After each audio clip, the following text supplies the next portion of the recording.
तो हेलो बच्चों, नमस्कार, अभिनंदन, आभार। आप सभी का स्वागत है आपके अपने यूट्यूब प्लेटफॉर्म सियाराम क्लासेस पर।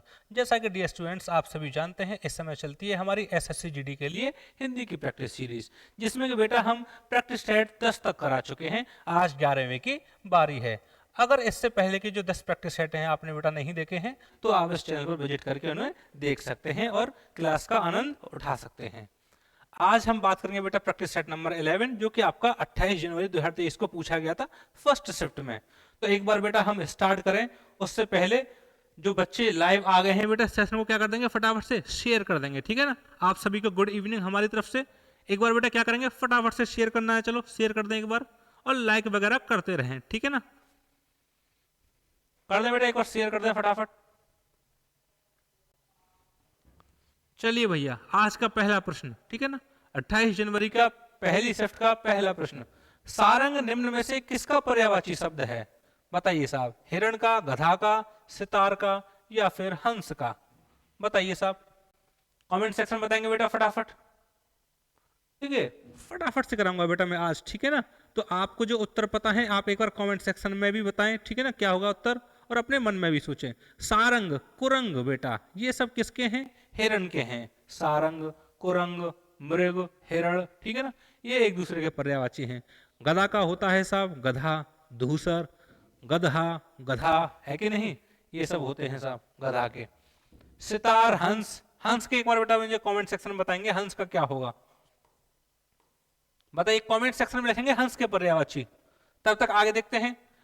निम्नलिखित वाक्य के किस शब्द में अशुद्धि है? आगरा के निकट दो रेलगाड़ियों की टक्कर हो गई। तो देखिए, टक्कर ऐसे ही लिखते हैं, कोई दिक्कत नहीं, आगरा भी ठीक, निकट भी ठीक। जो रेलगाड़ी है ना, ड पे बड़ी ई की मात्रा नहीं आएगी साहब, रेल गाड़ियों, ठीक है ना। तो इस टाइप से बेटा, इस तरीके से इसका जो शुद्ध रूप है वो लिखा जाएगा। तो अशुद्धि कहाँ है? यहां है। बात समझ में आ गई, अशुद्धि कहाँ है? तो बेटा अशुद्धि है आपकी यहां, ठीक है ना। बहुत जगह जैसे पूरब की तरफ जब हम जाते हैं, जैसे अपने लखनऊ की तरफ जाते हैं, तो वहां बोलते हैं लड़ना, कि गाड़ियां आपस में लड़ गई। कि भाई साहब पता है अभी अभी क्या हुआ, दो गाड़ियां आपस में लड़ गई। तो भैया गाड़ियां कैसे लड़ जाएंगी, है कि नहीं, गाड़ियों की टक्कर होती है, ठीक है, लड़ती नहीं है। तो यहाँ टक्कर तो ठीक लगाता है, यहाँ बस जो रेलगाड़ियां है ना उसमें मिस्टेक थी, अशुद्धि कहाँ थी? रेलगाड़ियों में। चलिए भैया आगे बढ़ते हैं। तीसरा प्रश्न देखेंगे। प्रतिभा शब्द के समानार्थी शब्द से निम्न वाक्य में रिक्त स्थान की पूर्ति करें। तो विजय में प्रतिभा शक्ति प्रबल है, तो प्रतिभा की जगह क्या आ जाएगा साहब? मेधा शक्ति प्रबल है ना। बुद्धि से जहां रिलेशन होता है, बुद्धि का जहां मैटर होता है, प्रतिभा होता है, बुद्धि होता है, मेधा होता है, ठीक है ना। बाकी पाचन, शारीरिक, धारण, ये सब आप समझते ही हैं। उत्तर आपका हो जाएगा भैया सेकंड वाला, थर्ड का सेकंड। अगला देखेंगे। रेखांकित शब्द का विलोम शब्द क्या है? भारत विश्व में सबसे बड़ा लोकतंत्र है ना। लोगों का तंत्र, जनता का शासन, जनता के लिए शासन और जनता द्वारा शासन आपका लोकतंत्र कहलाता है। तो इसका ऑपोजिट क्या होगा, इसका विलोम? इसका विलोम होगा बेटा राजतंत्र, राजा का तंत्र, राजा का शासन। भाई एक होती है प्रजा, मेन लीडर होती है, प्रजा आपकी शासन करती है, और एक तंत्र ऐसा होता है जहां राजा करता है। तो जहां राजा करेगा राजतंत्र, जहां प्रजा शासन करेगी आपका प्रजातंत्र या लोकतंत्र, ठीक है ना। भ्रष्ट तंत्र आप सभी जानते हैं, जब सभी भ्रष्ट हो जाएं तो भ्रष्ट तंत्र है। आगे बढ़ते हैं। निम्न वाक्यांश के लिए उपयुक्त सार्थक शब्द क्या होगा? जिसने इंद्र पर विजय प्राप्त की हो। तो इंद्र पर विजय प्राप्त करने वाला भैया कौन कहलाता है? देखिए, इंद्र जीता नहीं, इंद्रजय, इंद्र विजय नहीं, क्या है? इंद्रजीत। जैसे मेघनाथ है कि नहीं, जो मेघ की तरह गर्जन करता था, रावण का पुत्र मेघनाथ, तो उसका बेटा एक नाम क्या था? इंद्रजीत, क्योंकि उसने इंद्र को जीत लिया था, है ना, देवराज इंद्र को। बात समझ में आ गई, आसान है। पांचवें का सेकंड हो गया। आगे बढ़ते हैं। निम्न में से कौन सा एक विशेषण शब्द नहीं है? दो गुना बिल्कुल है साहब, काला भी है, पुराना भी है, ये सब संज्ञा के अगर आपने आगे लगा दिए तो उसकी क्या बताएंगे, विशेषता बताने लग जाएंगे, इसलिए बेटा ये विशेषण है। जो कि आप क्या है? आप बेटा सर्वनाम शब्द है। अगर ये सेल्फ, स्वयं की फीलिंग देगा, स्वयं का भाव देगा, तो निजवाचक सर्वनाम। और उसके अलावा अगर ये कर्ता के रूप में इस्तेमाल हो गया तो मध्यम पुरुष, जो कि आपका पुरुषवाचक सर्वनाम होगा, ठीक है ना। तो आगे बढ़ते हैं। छठवां हो गया, छठवें का उत्तर आपको पता लग गया। सातवां, रेखांकित शब्द का पर्यायवाची शब्द क्या होगा? रेखांकित शब्द क्या है? विनीत। विनीत का मतलब होता है साहब सुशील, है कि नहीं। विनीत मतलब सुशील, जो सभ्य होता है उसे हम कहते हैं साहब विनीत, सुशील, संस्कारी, ये सब हम बोल सकते हैं। बाकी संजीवनी कुछ नहीं, संजीवनी होता है वो एक विद्या होती है मरे को जिंदे करने की, विनती नहीं, लड़का नहीं। तो विनीत होना सबके बस की बात नहीं है, समझ गया ना। संस्कारी होना साफ, सुशील होना, उसे हम कहते हैं विनीत। आगे बढ़ेंगे, छक्के छुड़ाना, मुहावरे का अर्थ क्या होगा, हरा देना, भुला देना, भला बुरा कहना या साफ कर देना कि भैया आज तो इंडिया ने पाकिस्तान के मैच में, जो है क्रिकेट के मैच में, उसके छक्के छुड़ा दिए, मतलब बहुत बुरी तरह उसे हराया, तो हरा देना। बात समझ में आ गई। तो छक्के छुड़ाना मीन्स हरा देना। आगे बढ़े, 9वां देखेंगे, अगस्त्य का समुद्रपान, अगस्त्य ऋषि का समुद्रपान। तो भैया आदमी का पेट कितना बड़ा होता है, क्या वो पूरे समुद्र को पी सकता है? एक बाल्टी पानी नहीं पी सकता, बताओ, समुद्र की है पीने की बात हो रही है। तो ये क्या है, दिमाग का काम ना करना? नहीं साहब, ये है असंभव कार्य करना, है कि नहीं। जो संभव ही नहीं है, जो असंभव है, उससे जब करता हुआ दिखाया जाए तो कहते हैं कि अगस्त्य का समुद्रपान हो गया भाई साहब, ये तो है कि नहीं। जब कोई चीज असंभव हो जाए तो भाई ये काम तो ऐसे मानो जैसे अगस्त्य का समुद्रपान। ये क्यों है, क्योंकि किंवदंतियां हैं, कहानियां हैं कि जो अगस्त मुनि थे एक बार भैया वो पूरा का पूरा समुद्र पी गए थे, ठीक है ना। आगे बढ़ते हैं, निम्न विकल्पों में से किस शुद्ध वाक्य का चयन कीजिए। अच्छा, शुद्ध वाक्य कौन सा है? राम ने पढ़ता होगा, नहीं भैया राम पढ़ता होगा। सुरेश ने गीते गा रहा था, नहीं सुरेश गीत गा रहा था, ये भी गलत हो गया। लड़की पुस्तक पढ़ी है, नहीं लड़की ने पुस्तक पढ़ी है, ये भी गलत।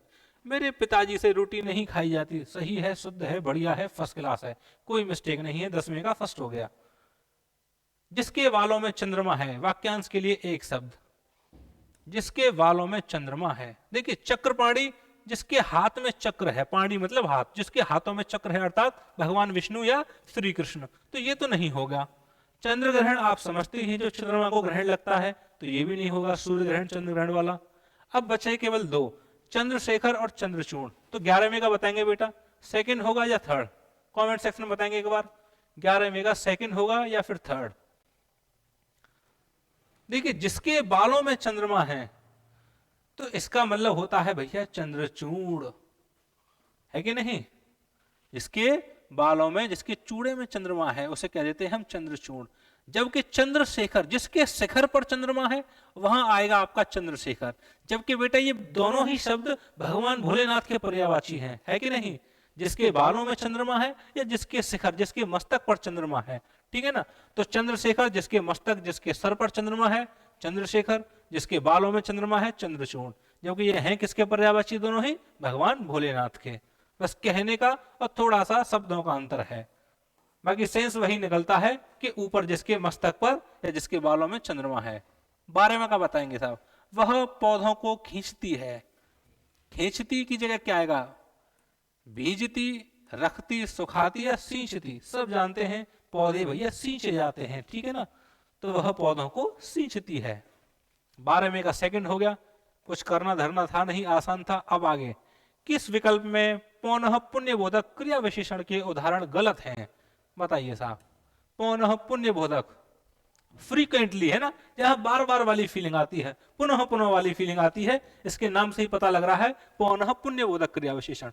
तो बताइए बेटा छांट के, कौन से 3 जो ऑप्शन है वो ठीक है, जिसमें फ्रीक्वेंटली बार बार होने वाला जो शब्द है वो आ रहा है, और किस में नहीं है? बताइए एक बार बेटा। 13 का ऑप्शन में जो है फर्स्ट सेकंड थर्ड, कौन सा ऑप्शन इसका करेक्ट होगा? एक बार मुझे कमेंट सेक्शन में बताएंगे, कमेंट करके। 10 सेकंड है आपके पास।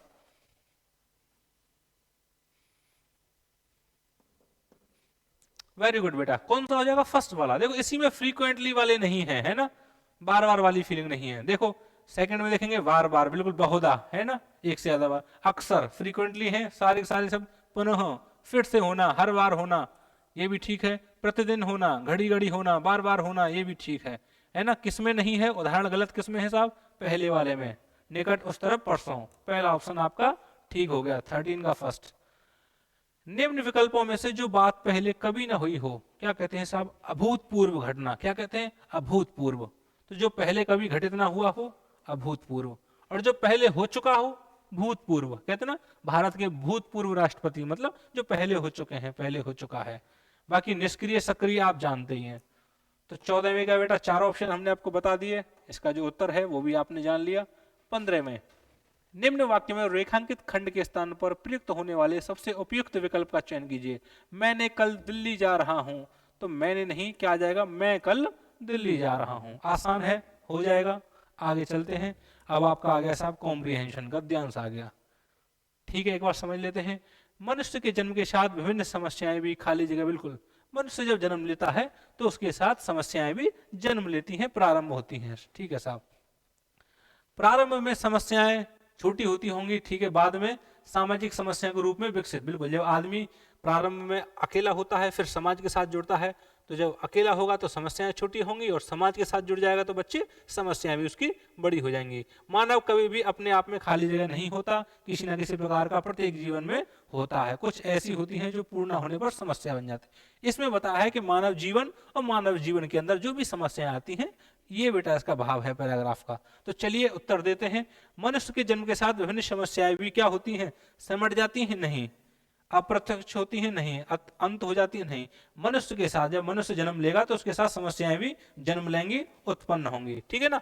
तो पहले का जो 16 में है बेटा, इसका क्या हो गया उत्तर, सेकंड, उत्पन्न। तो मनुष्य के जन्म के साथ विभिन्न समस्याएं भी उत्पन्न होती हैं।